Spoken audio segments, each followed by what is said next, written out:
C'est bon, c'est parti. 1, 2, 3.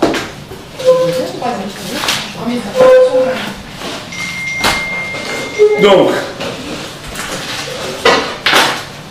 alors, on avait parlé la dernière fois d'être positif, la chose du positif. Mais on va rentrer un peu plus dans la technique. Très souvent, malheureusement, on entend des parents qui disent, malheureusement, heureusement, c'est la vie, qui disent c'est extraordinaire, c'est justement là où j'ai été le plus investi, j'ai tout fait pour qu'il devienne l'étude de la Torah, j'ai tout fait pour. Et c'est là d'Afka que c'est le contraire. Et très souvent, et c'est très souvent que ça devient comme ça, qu'on a une sorte de décalage entre l'investissement que les parents considèrent comme considérable et le résultat. Alors d'où ça vient? Alors, ce qu'il faut avant tout comprendre, c'est que très souvent, ce que les parents appellent investissement ne sont pas un investissement, sont une réaction.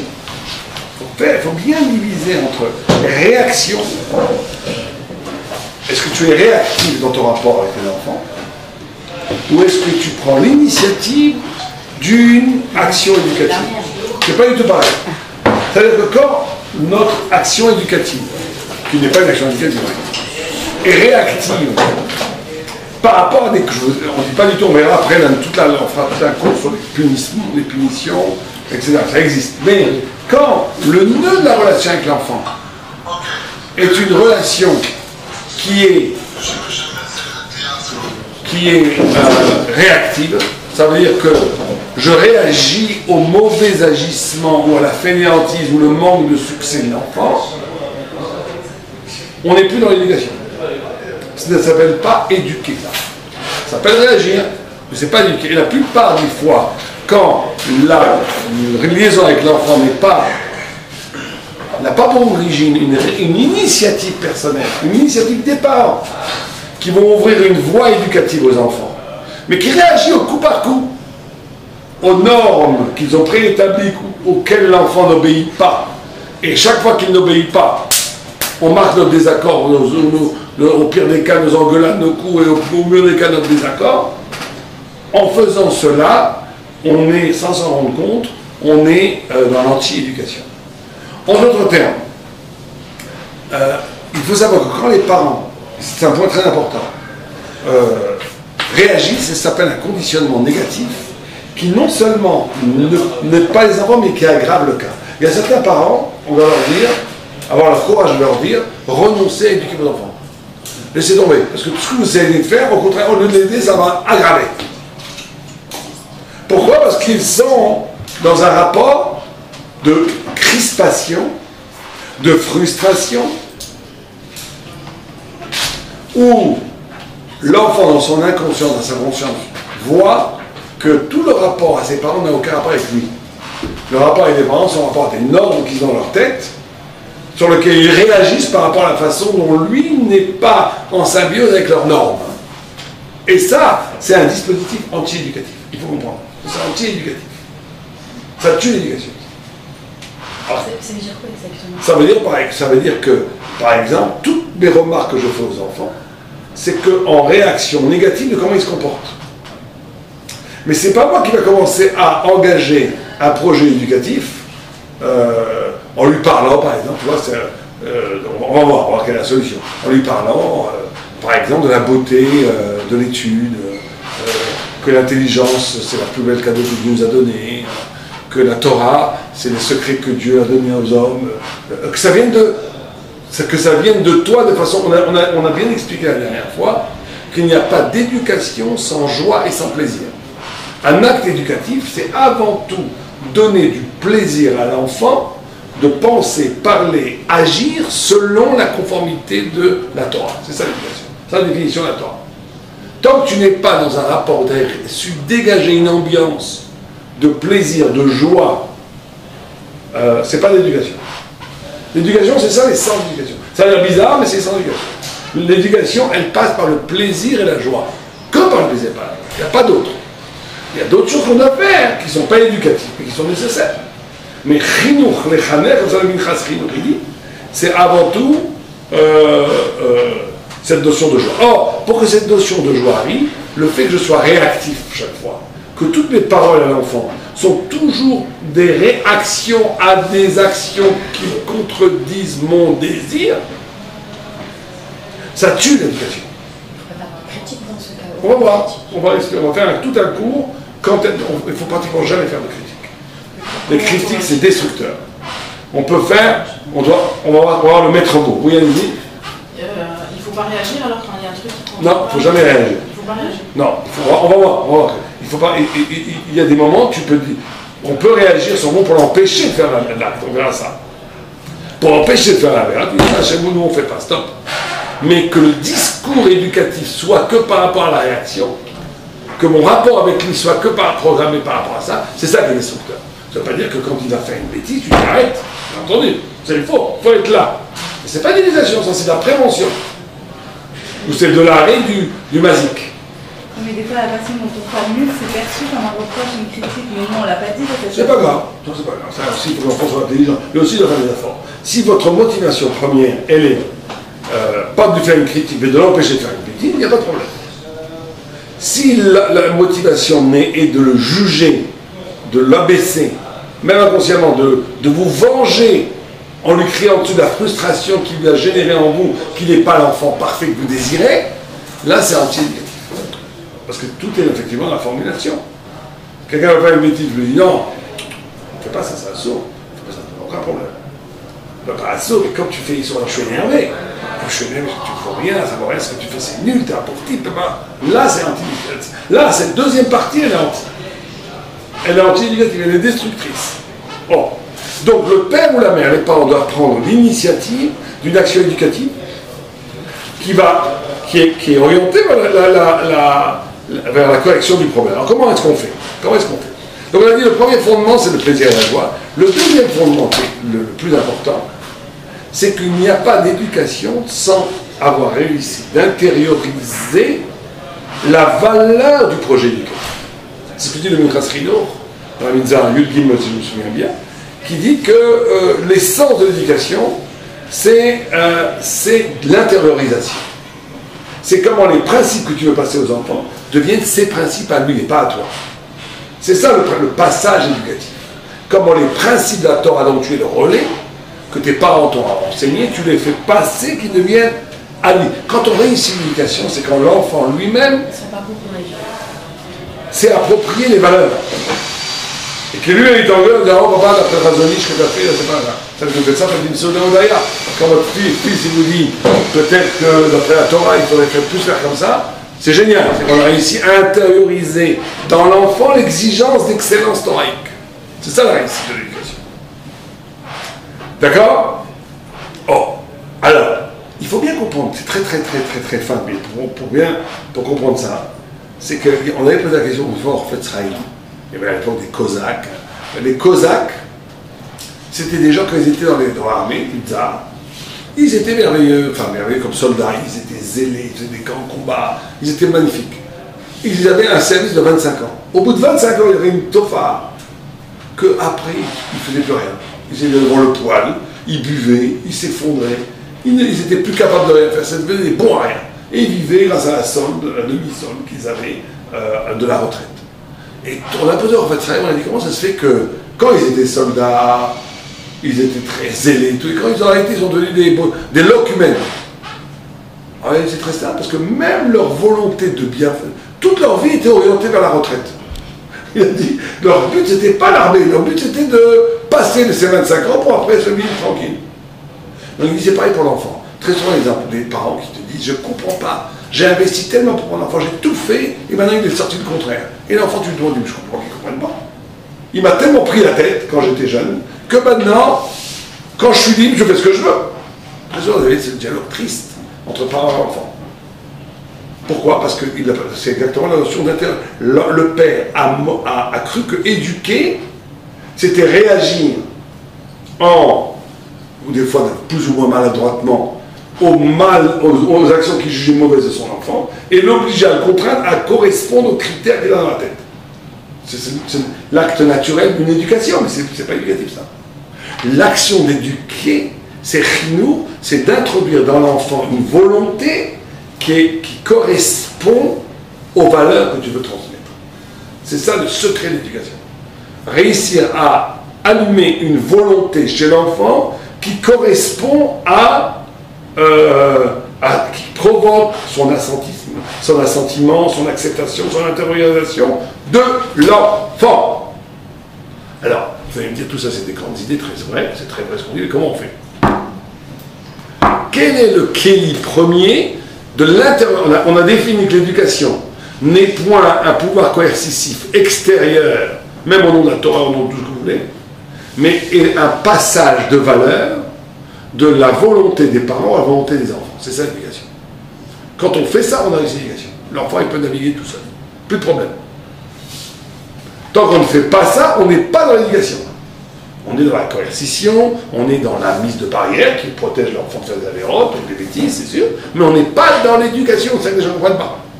Donc quand les parents ils te disent alors ça passe par quoi? Avant tout, le maître mot de cette on va en parler la semaine prochaine aussi de cela parce que c'est assez long, mais on fait le premier cours sur ça aujourd'hui, c'est la notion d'encouragement. L'encouragement est le premier facteur qui permet l'intériorisation. Encourager l'enfant. Alors c'est pas si évident, qu'est-ce que c'est l'encouragement? C'est quoi encourager? Alors, dans l'encouragement, il y a aussi beaucoup de problèmes. Mais c'est quoi l'encouragement? Il y avait une fois une histoire, une femme, c'était aussi très triste, qui avait écrit à ça un rab, qui lui avait dit, le rab, vous n'avez pas assez encouragé votre fils. Vous n'avez pas assez encouragé votre fils. Et elle avait répondu, pas du tout, c'est faux ce que vous dites. Je n'ai jamais manqué une occasion. Quand mon fils revenait quand il était au gars avec des jolis dessins, comme c'est beau, et que j'ai toujours encouragé mon fils. Donc c'est faux. Et alors, non, elle a dit, la femme n'a pas compris qu'il manquait d'encouragement. Pourquoi? Parce que même si c'est pas bien, j'aurais dû dire, oh, c'est joli. Non, justement, pas du tout. Ça, c'est catastrophe. Ah ouais, Catastrophe. c'est un beau dessin, c'est affreux, mais c'est un beau dessin. Comme c'est beau. Comme c'est beau. Ah ouais? Ça après l'enfant, justement, la vacuité de la parole. Que tous les mots, c'est du baradis. Non. Justement, le contraire. L'encouragement ne peut être un encouragement efficace que justement s'il est crédible et que cette crédibilité est passée et relayée par deux crédibilités. La tienne et celle de l'enfant. Justement, ce que tu as fait, c'est anti-éducatif. Ça te dit à ton enfant, c'est-à-dire que tu dois... Attends, moi je me prépare là. Moi je suis en prévention. Donc pour l'instant, j'ai rien fait. Exactement. L'encouragement, c'est tout le temps. Il ne faut jamais que ça soit un faux. D'abord parce que l'enfant le sent, la plupart du temps. On va faire sur un thème de l'amour, mais c'est rare, les enfants intelligents. Les enfants sentent quand tu baratines ou pas. Il n'y a rien à faire. Dans les mots, ça passe bien. Hein? Dans les mots, ça passe bien. Quoi? Chama, capara. Non, c'est pas bon. C'est pas vrai, tu vois, il y a beaucoup d'enfants qui sortent, des parents super gentils et tout, ils sortent complètement déglingués. Parce qu'il y a un manque d'honnêteté. Parce que les gens ont peur, les parents, ils ont peur de rater leur éducation. Donc il est merveilleux, il est... Il ne veut pas voir la réalité, et tout ça, c'est dit, j'ai encouragé mon fils, ça aurait été traduit de marcher magiquement. C'est pas comme ça. Mais vous connaissez l'histoire d'Einstein. Que en fait il était nul à l'école et que la maîtresse elle lui a écrit un mot à sa mère comme quoi il pouvait pas le garder tellement il était nul et qu'il était tellement nul qu'il n'avait pas compris ce qu'il y avait marqué dans le papier, il l'a donné à sa mère et que sa mère lui a dit mais mon fils tu es tellement bon élève qu'ils peuvent pas te garder dans cette école et elle lui a fait faire des cours privés. Et c'est une vraie histoire là? Oui, c'est une vraie histoire. C'est Einstein. Non, Einstein. Je sais, mais. Ouais, donc, du coup, elle n'a pas dit que t'es nul et. Mais donc, quelque part, c'est. Faut jamais dire t'es nul. Jamais dire t'es nul. D'accord, mais donc ça, quelque part, c'est pas honnête. Ça, c'est. Non, mais maintenant, on va voir. Non, ce que vous dites, ce que vous dites, c'est important, on va voir. Parce que, quand je dis qu'il ne faut pas mentir, c'est pas qu'il ne faut pas des fois faire des stratagèmes et des stratégies. Je dis qu'il faut que tu crois. Sa mère, elle croyait qu'il était intelligent. Sinon, ça n'aurait jamais marché. Dans cette histoire, j'en doute qu'elle était vraie, parce que J'ai on dit que c'est un mythe qui était assez bon à l'école. Ah, Mais bon, c'est pas grave. Mais c'est pas grave. Mais l'histoire, dans son idée, est vraie. Mais elle est vraie Je parce que. retrouve là où j'ai- Ouais, elle est vraie. Pourquoi elle est vraie? Parce que la mère croit qu'il a des grands potentiels. C'est ça. C'est bien. Si tu n'y crois pas du tout, ça ne marche pas. Donc il faut que la crédibilité, il faut que l'encouragement, écoutez bien, c'est très important, soit vous sas sur deux faisceaux. Un, ta propre émouna pour tes enfants. Tu crois qu'il peut devenir un tzaddik. Tu crois qu'il peut devenir un talmid chacham. Tu crois qu'il peut être honnête. Tu crois tout. Tu crois. Si tu ne crois pas, ne lui fais pas des compliments. Quand tu es intelligent, mon fils, quand tu sais, il est nul, il comprend rien. C'est nul. Tu vas lui apprendre que tout est baratin, que tout est manipulation. À la fin, lui aussi va vous manipuler. À la fin, ça fait des enfants qui manipulent devant leurs parents. Ils disent oui, on fait le kidouche et tout. Ils ne vont pas aller en boîte de nuit, comme ça. Devant toi, il est sympa, mais ils vont en boîte de nuit samedi soir, vendredi soir. C'est comme ça. Tu vas manipuler, je te manipule. Donc non, jamais manipuler dans le sens d'un mensonge grossier, comme tu es. Non, mais par contre, être capable de déceler chez ses enfants. Et normalement, si on est un petit peu clairvoyant, chaque enfant a des dons, chaque enfant a des aptitudes, chaque enfant a des choses formidables. Et bien ça va quoi. Ça y est, c'est merveilleux ça. Il dit le Sefer Hazim, une chose extraordinaire. Il dit le secret de l'éducation, c'est la hov dat yalda, d'aimer l'esprit de ses enfants. Pas juste aimer son enfant. Aimer son esprit. Ça veut dire quoi aimer son esprit? C'est la façon dont il raisonne. Tu dois pas chaque fois dire non, oui, ce que tu dis, je vais dire comment on raisonne. Tu étouffes son esprit.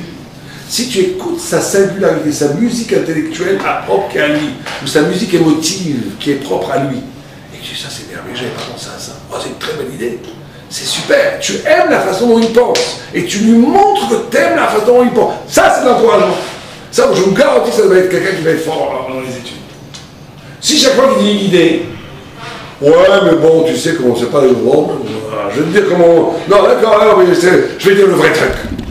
Bon, alors, il étouffe sa pensée, parce qu'il dit chaque fois que je dis quelque chose, mon père, ma mère me dit que c'est pas comme ça qu'il faut penser. Donc il pense plus. Donc il vient à à l'école, après il vous ramène des 320. Mais si très jeune, tu dis, ah, tu penses comme ça, c'est intéressant. Il faut savoir un petit peu. Oui, voilà, il faut qu'il soit vraiment intéressant. Non, mais c'est toujours intéressant. Un enfant qui te dit, des fois, les enfants, ils disent des choses très intéressantes. Ils disent des trucs que je ne me rappelle plus. Mais moi, ma fille, très souvent, elle me dit des trucs, des raisonnements tout à fait rigolos, qui tiennent pas. Mais c'est rigolo, mais c'est sympa. Je dis, ah ouais, j'aurais jamais fait le lien entre ça. C'est vrai que tu as raison. Mais c'est pas. Mais voilà, ah d'accord. On rentre en relation avec son esprit. Et on admire son esprit, et on encourage son esprit, et on aime son esprit. Celui qui aime l'esprit de ses enfants les rendra intelligents. Badou Komenoussé. Celui qui, chaque fois il écoute une singularité cognitive, des connexions intellectuelles que l'enfant fait, qui ne correspond pas à ta façon de penser ou à la façon dont la société veut qu'on pense, et chaque fois tu le casses, tu le coupes, tu le dis c'est pas comme ça, t'en fais un temple. C'est tout. C'est aussi clair que ça. Donc trois choses. Un, que toi, ne jamais mentir fondamentalement sur tes encouragements et tes compliments. Tu dois, il y a assez de choses chez les enfants, on ne parle pas de mentir, il y a assez de choses chez les enfants pour pouvoir trouver des choses qui sont suffisamment, mais vous savez, pour lui faire un compliment. Ça c'est un. Deuxième chose, plus difficile, il faut que ce compliment que tu lui fais, que l'enfant aussi le croit. Très souvent, l'enfant, il ne croit pas. On va raconter une histoire par rapport à ça. Et là, ça va être. Il va falloir faire d'autres stratégies, on va expliquer maintenant. Et troisièmement, il faut aimer la façon dont il pense. Ça, c'est fondamental. Oh. Donc, c'est pas encourager, c'est pas juste une attitude générale ou qui est basée sur du faux. Ça, c'est une catastrophe. Il faut encourager l'enfant dans des sphères qui lui appartiennent et qui encouragent, qui font du plaisir, du désir, du plaisir de continuer. Il y avait une fois une histoire comme ça très triste aussi. C'est triste l'histoire de l'éducation parce que c'est la plupart du temps les exemples ne marchent pas. Où le père disait il peut, parce qu'il voulait choisir, voici j'encourage, il est intelligent, mais il ne veut pas. Il peut, mais il ne veut pas. Ça c'était une phrase terrible. Parce que l'enfant il entend les parents, tu peux, tu pourrais. Ah, mais tu ne veux pas. L'enfant il explose intérieurement. Il dit mon père pour moi un idiot que je veux pas, mais je ne sais pas. Il y avait un enfant qui n'arrivait pas à apprendre les Mishnayot par cœur, jamais. Il part des efforts. Et le père, il va lui dire, tu peux. Et un jour, un rab est arrivé le voir, il lui dit, alors il lui dit, écoute, c'est une très belle histoire en réalité, il lui dit, c'était un truc qu'il avait pris des profs, catastrophe. Ils étaient butés sur ces Mishnayot, par cœur. Le rab, il lui a dit, écoute, on va faire quelque chose. Tu vas apprendre les Mishnayot et on ne t'interroge pas. Ah oui, il dit, mais ça sert à rien. Il dit, si ça sert, tu auras, Dieu va donner la récompense que Dieu, au contraire de étudier sans résultat, c'est encore plus grand d'étudier avec résultat. Ce que tu le fais, Shem Shamaï. Bon, il a essayé de baratiner que l'enfant voulait bien étudier les Mishnayot. Et il lui a surtout dit, il a fait comprendre aux parents qu'il ne faut pas que l'encouragement, et ça c'est très important, porte sur le résultat. L'encouragement doit porter sur les efforts. Ça c'est fondamental. Si les encouragements portent sur les résultats, c'est pas l'encouragement, c'est une frustration qui bloque. Si tu dis, mais c'est merveilleux, bon, fait, je te réussis. Tu réussis, on verra bien, c'est pas important. L'important, c'est que tu es au Ben Hachem. En essayant d'apprendre, tu es au Ben Hachem. Donc, tu es au Ben Hachem, magnificos. Tu apprends une Mishnah en 2 ans.